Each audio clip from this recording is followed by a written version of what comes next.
Hi hello నమస్తే welcome to my channel.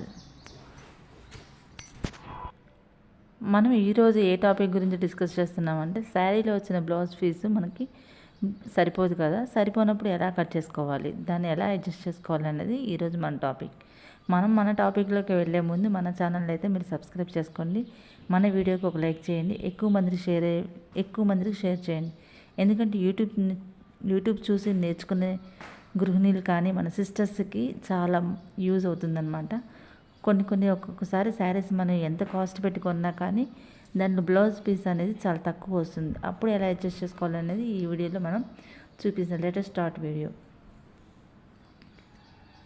ఈ వీడియోలో చూడండి, నేను అక్కడ 2 హ్యాండ్స్కి రావాలి కాబట్టి 2 అంటే దాన్ని డబల్ ఫోల్డింగ్ చేసుకొని కట్ చేసుకుంటాను. కానీ మనకి ఇది తక్కువగా ఉంది కాబట్టి మనకి ఎలాగైనా కొంచెం యాడ్ చేసుకోవాల్సి ఉంటుంది క్లాత్. అందుకని మిడిల్లో పెట్టేసుకుంటే అటు ఇటుగా మనకి యాడ్ చేసుకోవడానికి యూజ్ ఉంటుంది.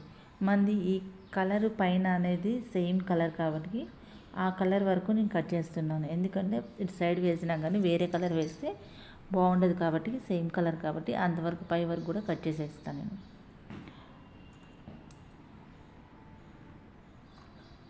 ఇప్పుడు హ్యాండ్స్ వరకు అయితే వచ్చేసేసాయి మనకి. ఇక మనకి బ్యాక్ పార్ట్ ఫ్రంట్ అనేది రావాలి. క్లాత్ చూసారు కదా ఎంత తక్కువగా ఉందో, దానిలోనే మనం అడ్జస్ట్ చేసుకొని కట్ చేసుకోవాలి. ఎందుకంటే బ్లౌజ్ శారీలో వచ్చిన బ్లౌజ్ వేస్తేనే ఆ శారీకి లుక్. ఇక మనకు అది మిగిలింది, ఆ క్లాత్ మిగిలింది. దీన్ని ఏం చేస్తున్నా అంటే ఫోల్డింగ్ చేసుకొని అంచులని మనకు ఆపోజిట్ వచ్చేటట్టు చూసుకొని మనకి జాయింట్ మన సైడ్ ఉండేటట్టు పెట్టుకొని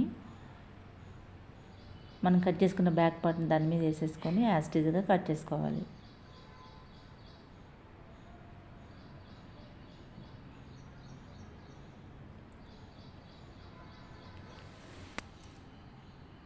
ఇలా కట్ చేసుకున్న తర్వాతకి మనకి ఇంకా ఉక్సులకి పట్టీకి కాజా పట్టీకి అంటే ఉక్సుల పట్టీకి మనం లైనింగ్ వేస్తాం, కాజా పట్టీకి ఇక్కడ నెక్ దగ్గర కట్ చేస్తాం కదా, దాన్ని యూజ్ చేసుకుంటాం మనం.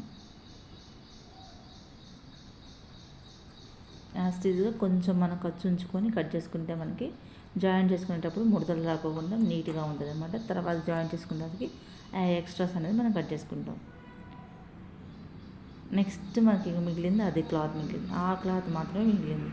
ఆ క్లాత్లో నేను చూడండి దీన్ని ఇలా పెట్టేసుకొని దాన్ని క్రాస్గా అంటే ఎట్లా వస్తే సరిపోతుందని అడ్జస్ట్ చేసుకొని దాన్ని నేను స్టిచ్ చేస్తాను అన్నమాట. మీకు ఈ స్టిచ్చింగ్ వీడియో కావాలి అంటే మన కామెంట్స్లో స్టిచ్చింగ్ వీడియో అని కామెంట్ చేయండి, నేను దీన్ని స్టిచ్చింగ్ వీడియో అప్లోడ్ చేస్తాను. దీంతో ఇక్కడ ఫ్రంట్ పార్ట్ కంప్లీట్ అయిపోయింది. ఎంత తక్కువైనా అని మనం అడ్జస్ట్ చేసుకొని కొంచెం కొద్ది గొప్ప మనకేమన్నా పడ్డాయి అనుకోండి, వాటిని మనం అడ్జస్ట్ చేసుకుంటూ వేసుకోవాలి అంతే. ఇక మిగిలింది ఇదే కావాలి.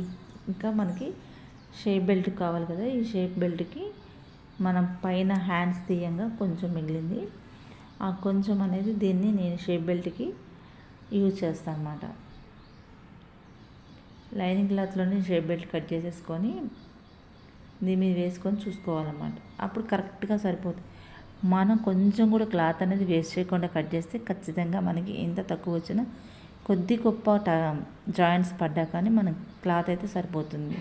ఈ విధంగా కట్ చేసుకుంటే మనకి జాయింట్స్ పడవులే కానీ ఈ మాత్రం కూడా అతుకులు పడుకోకుండా హ్యాండ్స్ కూడా అతుకులు పడుకోకుండా కావాలి అనుకుంటే మనం ఒక లేయర్ మీద జాయింట్స్ అనేది పడవన్నమాట. ఒక్కొక్కటిగా కట్ చేసుకోవచ్చు. బ్యాక్ పార్ట్ కట్ చేసేటప్పుడు ప్రాబ్లం ఉండదు, కానీ ఫ్రంట్ పార్ట్ కట్ చేసేటప్పుడు మీకు నచ్చిందా మీకు అర్థమైంది తాజా పట్టీలు ఒకే సైడ్ వచ్చేటట్టు వేసుకొని ఒకే లేయర్ మీద కట్ చేసుకోవచ్చు. అది గమ్ బాటిల్ తోటి అంటించుకుంటూ వేసుకోవాలి. హ్యాండ్స్ కూడా చూసుకొని వేసుకొని కట్ చేసుకోవచ్చు. అది కూడా ఒక ప్రాసెస్ ఉంది. ఆ వీడియో కనుక కావాలి అంటే కామెంట్ సెక్షన్లో కామెంట్ చేయండి, నేను అలా కూడా మీకు పెడతాను. ఈ వీడియో మీకు నచ్చినట్లయితే లైక్ చేయండి, షేర్ చేయండి, ఛానల్ సబ్స్క్రైబ్